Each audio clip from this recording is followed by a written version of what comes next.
This video is regarding HUD's new data standards for 2014.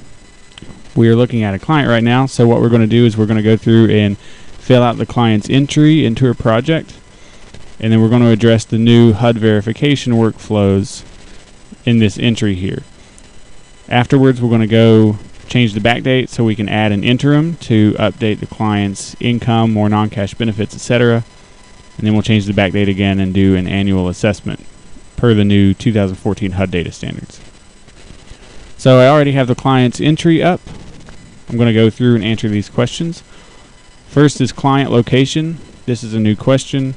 You have the three different COCs in the state of Kentucky: KY-500, which is balance of state; KY-501, which is Lexington; and KY-502, which is Louisville. So I'm going to select KY-500 for this. The date of birth type, race questions, ethnicity, and gender all pull from the client demographics on the client profile tab or client information. So I'm going to put in Frankfurt zip code as the zip code of last permanent address. Relationship to head of household, I'm going to do self. I've only got this client by himself right now. Residence prior to project entry, I'm just going to say emergency shelter. If it's other, you would type in that response here. Length of stay in previous place, I'm just going to say 1 day or less. Number of times the client has been homeless in the past 3 years. So for this example, I'm going to say 2. The next question, continuously homeless for at least 1 year. Have they been homeless for at least 365 days straight? So I'm going to say no.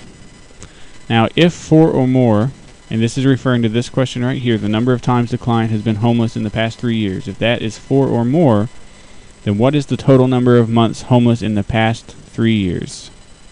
And you would respond to that here. But that is if this is 4 or more. Total number of months continuously homeless immediately prior to project entry. Now, what immediately prior is referring to is whenever you're speaking to this client at their entry stage, whatever their current status of homelessness, however long that has lasted, this most recent state of homelessness, if that's been 60 days or 65 days, 30 days, or what have you. And the way that you log this is actually 1 to 30 days is equal to 1 month. So if he has only been homeless for 2 days, you put 1 month for that. Let's just say that he was homeless for maybe 45 days, so I will say 2 months because that falls between 30 and 60 days. Length of time homeless, is the status documented? Is there documentation on how long he was actually homeless? Let's just say yes. What is his housing status? These are a little different here. There's category 1, homeless; 2, at imminent risk of losing housing; 3, homeless only under federal statutes, or fleeing domestic violence, at risk of homelessness, etc. I'm just going to say homeless, domestic violence, victim or survivor, no. If you answer no, then you do not need to answer this question because it doesn't apply. This is also different. You will have to put their amount of total income across all sources into this box. So let's just say that he gets $800. I will answer this question as yes. This is basically asking, is he getting income right now from any source? And then we get to the new HUD verification workflows. And right now this applies to monthly income, non-cash benefits, the new health insurance sub-assessment, and then disabilities as well. So first, instead of doing the old workflow where you select add and add in whatever income types they have, you need to click on this HUD verification right here. And you'll notice that it has this red emergency warning symbol beside of it. We need to get that to turn into a green check mark. That's how we know that we've done everything right. So I'm going to click on this and you'll get this checklist basically. So I can select any of these options right here in order to have that answer apply to all things. So instead of having to go through and select no, no, no, no, etc., I can just select no, and it will apply that to all of these. Now, here what we need to do is, this is a full list of the different income sources that the client can have. So, alimony, child support, earned income, etc. You'll notice that no financial resources is no longer on this list. We don't need to worry about no financial resources. So, what I'm going to do is, I will just say he's got the total monthly income of $800. Let's just say he's got that split between two types of income. Maybe earned income, and this box pops up so that you can specify the amount of that type of income. So I'm going to say he gets $500 from earned income, and then maybe I'll just say general assistance for $300. Okay, so I've changed the bubble here to yes, and then it pops up the pencil, or it pops up the sub-assessment so that you can enter the amount, and then it locks those answers down so that I can't select another bubble in these. So those two are finished, the answers have been saved, they can be edited if I click on this pencil. The start date gets populated to whatever you're backdated as. So once I hit save, you will see that this happens to all of them. The no's are locked down. Each of them has a pencil so that the actual sub-assessment can be edited. And then that's it. I can select exit. My HUD verification checkmark is green. And then this is what shows up in the monthly income sub-assessment. Now, we have a full list of all of those sources of income, and you can select next or previous to scroll back and forth between them. And so right now it has put our general assistance and earned income at the end. And I recommend that people just look at HUD verification to get an easier view of how this is laid out. It's a little less confusing that way. And all of these no options that you selected have a start date. That seems a little confusing at first, but what that means is you're basically saying as of January 1st, 2013, this client does not have workers' compensation. So it starts a time period in which the client does not have workers' compensation. So if in the future he starts getting workers' compensation, I can go in, I can end his status of not getting workers' compensation and begin a time period of him actually having it. And we'll go over that when we get to the interim. But so this one is good. We've got the green check mark. Everything's in here. Everything is answered. So now I'll move on to non-cash benefits. So I'll say yes. Once again, is he getting them from any source right now? I'm not going to click add. I'm going to go to HUD verification. Once again, I'm going to select no for all of them just because it's easier.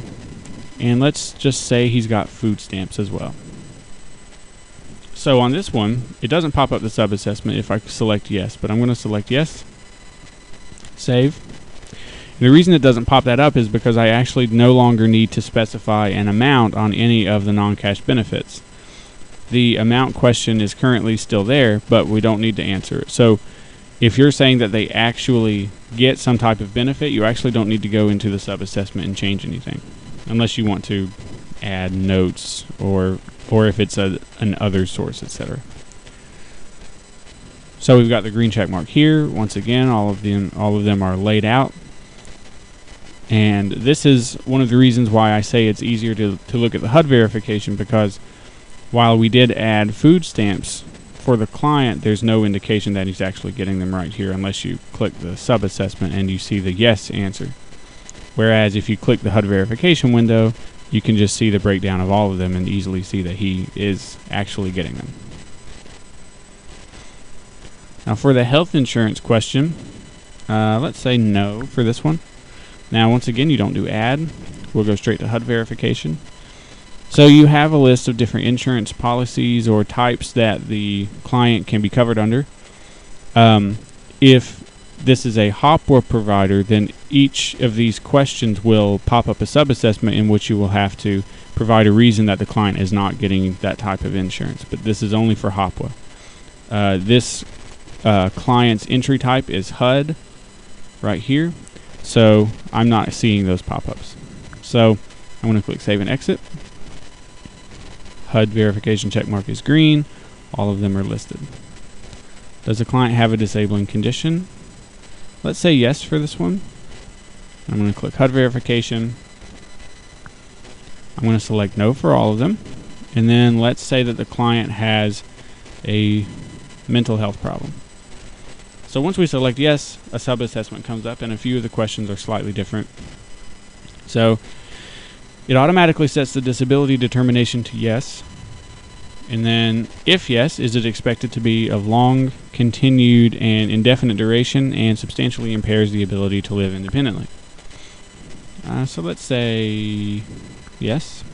If yes, is documentation of the disability and severity on file? I'm going to say yes. So for these two questions, these are only for PATH programs. This if yes for mental health, etc., how is it confirmed? And another one for how is it confirmed. So since I'm a HUD type of entry, I'm not going to worry about those two. And then if yes for these, are they currently receiving services or treatment? So yes. No need to put an end date. And then is the above condition going to be long term? Yes. So save. Once again, it locks that one down. You can click the pencil to edit the sub-assessment, and then all the others are still as no. So I can hit save and exit. HUD verification check mark is green, and we're done. I'm going to save this. Make sure the green check mark is there, and then I can save and exit. So now let's move on to an interim. So I'm currently backdated to 1/1/2013. So let's just change this to 5/15/2013. So I'm going to add an interim review type. Right now we're only using update and annual assessment as types that you should select. These other types should not be selected. So I'm going to select update because this is just an update. The annual assessment will come at the 1 year mark of the client being in the program. So update. This pulls over from the back date.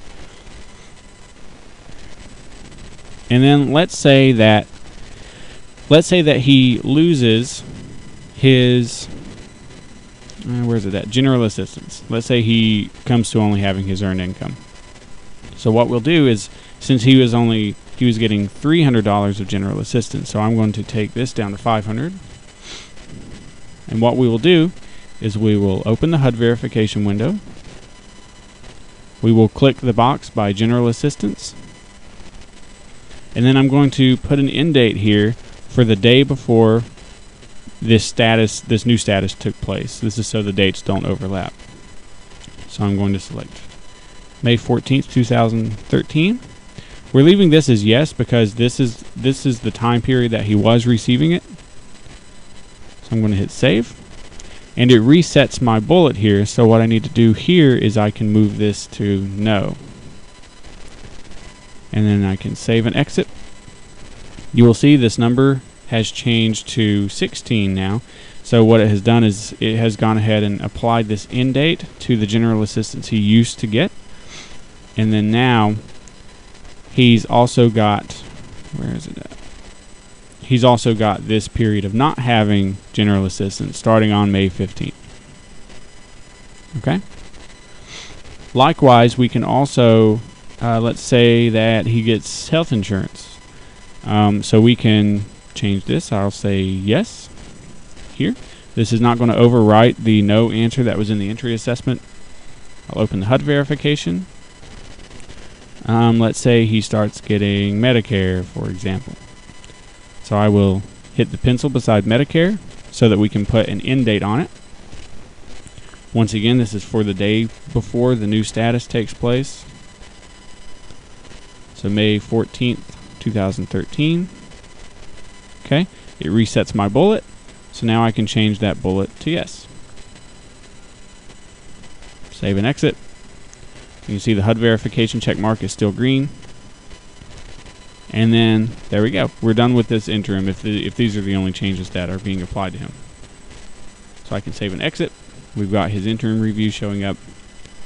And then now let's backdate to 1/1/2014 at the 1 year mark so that we can do an annual assessment for the client.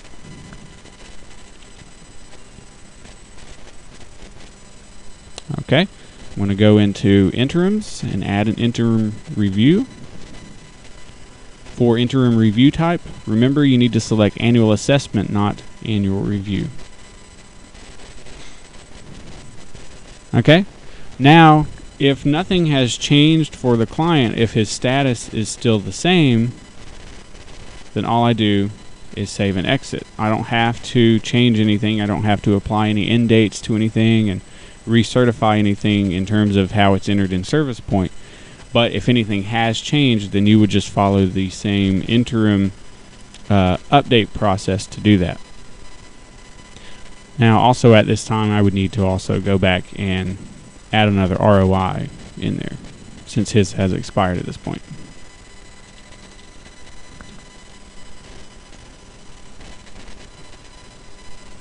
And then that's it. So this concludes the video over the HUD verification entry process and the interim update and annual assessment process for the new 2014 HUD data standards. Thank you.